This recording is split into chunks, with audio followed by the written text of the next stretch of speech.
I'm honored to be here today at the School of Optometry, looking out upon the sea of doctors that are as excited to start their new chapter of their lives as I once was 15 years ago. Doctors, you're ready. You've studied eyes. You know the lacrimal puncta from the lacrimal canalictus. And you know that globe luxation is pretty eye-opening, to say the least.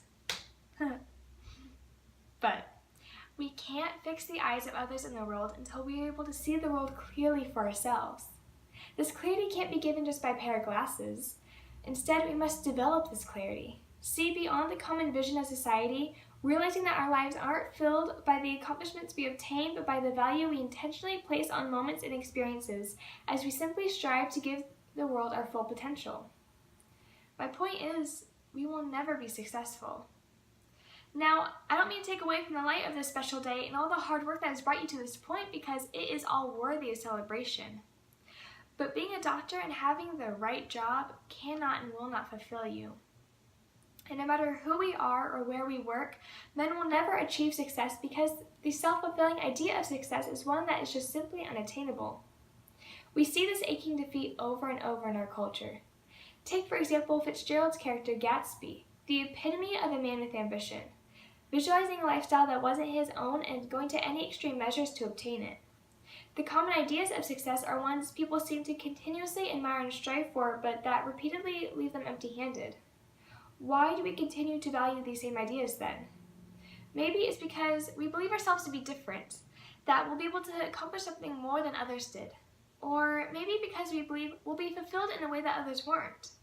Or maybe we just intentionally fool our eyes into believing that the emptiness we see in others is something great and something glamorous, distracting ourselves from the harsh reality that these places of success oftentimes leave them feeling pretty unsuccessful.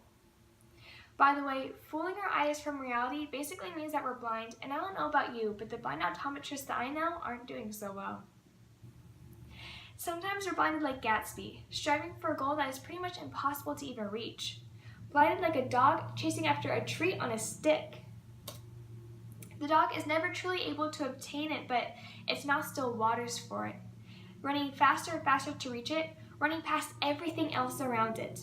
The people, the other dogs, the other treats, they all lose value in the eyes of the dog, and instead all the value is held in this one single treat. With this logic, life without the treat is meaningless. On the other hand, there are many people who actually can and do achieve their goals. They run hard, chase fast, and in one way or another find themselves in this place of success.